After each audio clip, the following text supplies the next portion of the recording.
Good morning, students. I am going to teach about imperative sentence. Okay. तो सबसे पहले आप लोग यहाँ देखिए कि imperative sentence में कि हम कैसे मतलब सेंटेंस को सॉल्व करते हैं, है ना। तो imperative sentence का फॉर्मूला होता है V1 ऑब्जेक्ट और उसके बाद रिमेनिंग मैटर। ठीक है। तो imperative सेंटेंस का मतलब होता है इच्छा सूचक वाक्य। इच्छा सूचक वाक्य का मतलब हो गया कि अगर हम जब चाहें, मेरी इच्छा अगर अंग्रेजी बोलने की है तो हम इस सेंटेंस का यूज कर सकते हैं। ठीक है। तो यहाँ पे सामने दिखाई दे रहा है इंपेरेटिव सेंटेंस आप सभी को। तो इसकी सहायता से आप जब आपको इच्छा हो तब आप इंग्लिश बोल सकते हैं। ठीक है।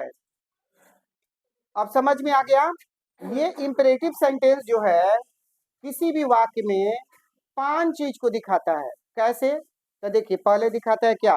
ऑर्डर दिखाएगा, कमांड दिखाएगा, रिक्वेस्ट दिखाएगा, एडवाइस दिखाएगा और सजेशन दिखाएगा। ठीक है। इस तरह से 5 मतलब की चीजों को दिखाता है इंपेरेटिव सेंटेंस। ठीक है ना। तो इंपेरेटिव सेंटेंस मतलब 5 चीजों को दिखाता है। ठीक है। इसका हिंदी होता है इच्छा सूचक वाक्य। ठीक है।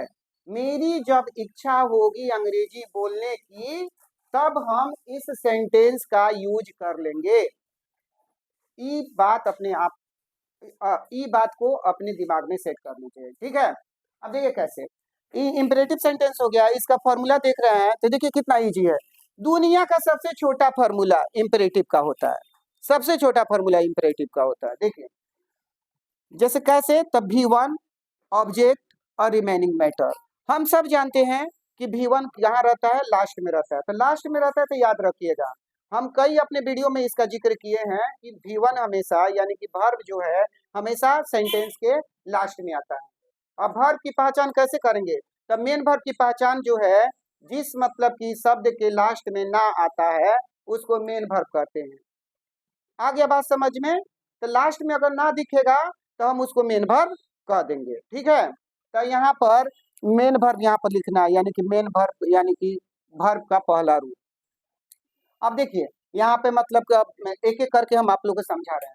जैसे मान के चलिए हमको सेंटेंस मतलब लिखा हुआ है कि रुको, लिखा है रुको।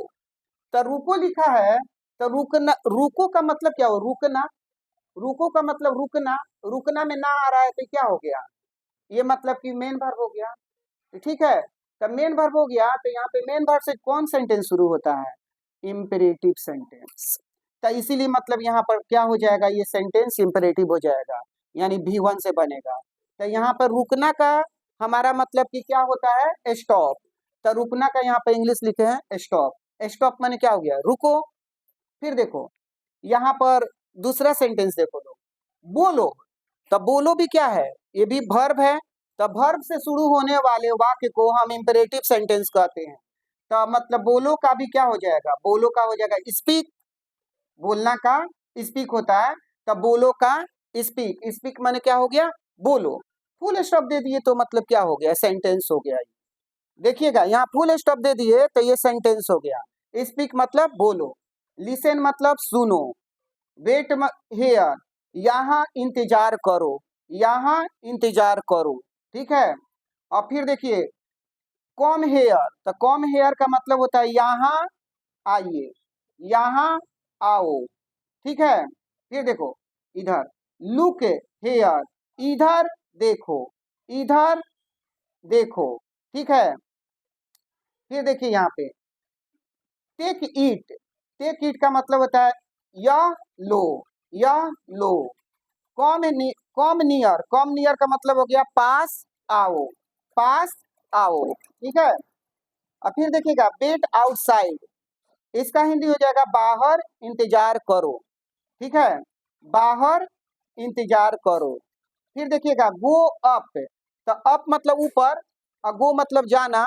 तो गो अप का मतलब हो गया ऊपर जाओ, ऊपर जाओ, है ना।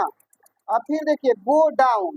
गो डाउन का मतलब हो गया डाउन मतलब नीचे और गो मतलब जाओ, यानी कि नीचे जाओ, नीचे जाओ। ठीक है।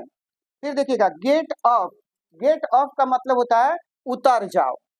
गेट ऑफ का भी मतलब क्या हो गया? उतर जाओ, है ना। अब देखिए यहाँ पर लिखा हुआ है बी रेडी, तो बी रेडी का मतलब होता है तैयार हो जाओ, ठीक है। अब फिर इसका एक वर्ड होता है गेट रेडी। गेट रेडी मतलब भी क्या होता है? तैयार हो जाओ। क्या होता है गेट रेडी मतलब? तैयार हो जाओ, ठीक है, तैयार हो जाओ।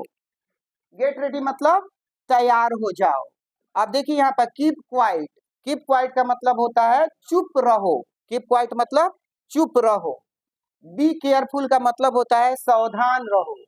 सावधान रहो। बी केयरफुल मतलब सावधान रहो, ठीक है, सावधान रहो।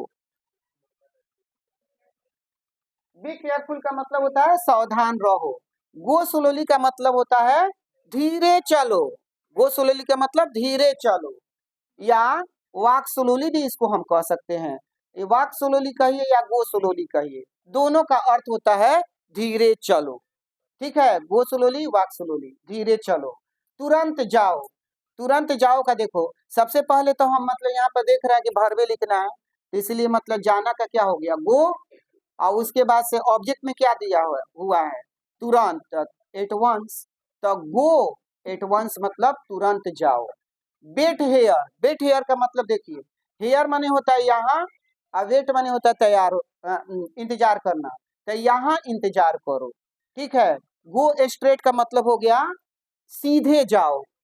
स्ट्रेट माने सीधा होता है, और गो मतलब जाओ, तो सीधे जाओ, ठीक है।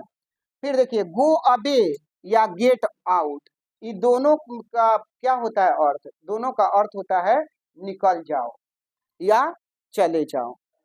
निकल जाओ या चले जाओ, ठीक है, इसका मतलब यही होता है ना। तो आप देखिए, हम ये सारे मतलब सेंटेंस आप लोग को एक एक करके मतलब समझा दिए, ठीक है। और आशा करता हूँ कि आज का वीडियो आप लोग को अच्छा लगा होगा, ठीक है। आप इस वीडियो के बारे में मतलब कमेंट कीजिए, और उसके बाद से हमारे मतलब वीडियो पर अगर पहली बार आप आए हैं तो इस मतलब चैनल को सब्सक्राइब कर दीजिए, लाइक कर दीजिए, और उसके बाद से कमेंट कीजिए मेरा मतलब वीडियो कैसा लग रहा है, ठीक है। Thanks for it.